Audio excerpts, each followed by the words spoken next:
গরমকালে কিছুই যখন ভালো লাগে না খেতে, তখন কিন্তু মাছের ঝোলের এই পাতলা ঝোলটাই ভরসা। আজকে তাই টাটকা মাছ নিয়ে আসায় আমি এই আলু কাঁচকলা দিয়ে পাতলা ঝোলটা রান্না করলাম। আর কিভাবে করলাম সেটাই আজকে তোমাদের সঙ্গে শেয়ার করব, তাই প্রথম থেকে শেষ পর্যন্ত এই ভিডিওটা দেখো, আশা করছি ভালো লাগবে।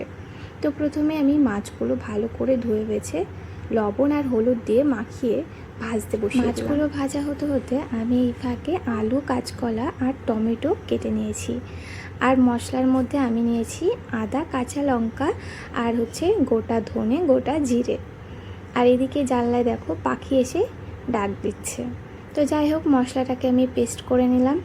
আর ওদিকে মাছ ভাজাটা প্রায় হয়ে আসলো, তাই উল্টে পাল্টে কিন্তু সব মাছগুলো একে একে ভেজে নিচ্ছি। আর এই মাছগুলো না বেশি ভাজা লাগবে না, তার জন্য আমি খুব একটা লাল লাল করে ভাজিনি। তো এখানে মাছগুলো ভাজা হয়ে গেলে তুলে নিয়ে এই তেলের মধ্যে গোটা জিরে, শুকনো লঙ্কা, তেজপাতা ফোড়ন দিয়ে আলু কাঁচকলাটা একবারেই দিয়ে দিলাম।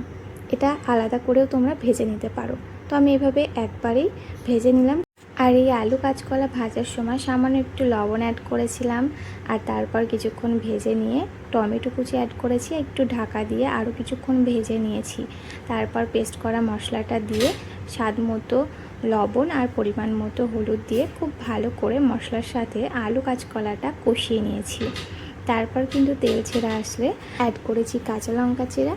তারপর পরিমাণ মতো জল দিয়ে ঝোলটা ফুটে আসলে অ্যাড করেছি ভাজা মাছ।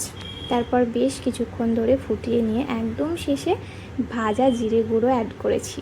তারপর কিন্তু এই ঝোলটাকে নামিয়ে নিয়েছি।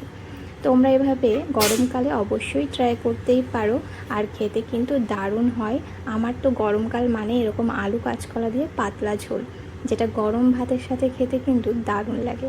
তো তোমাদের এই রেসিপিটা কেমন লাগলো অবশ্যই কিন্তু জানিও, আর ভালো লাগলে ছোট্ট একটা কমেন্ট করে দিও। তো চলো, আজকের মতো টাটা, দেখা হবে অন্য কোনো ভিডিওতে। আর ততক্ষণ তোমরা ভালো থেকো, সুস্থ থেকো, আর যা গরম পড়েছে একটু বেশি বেশি করে জল খেও।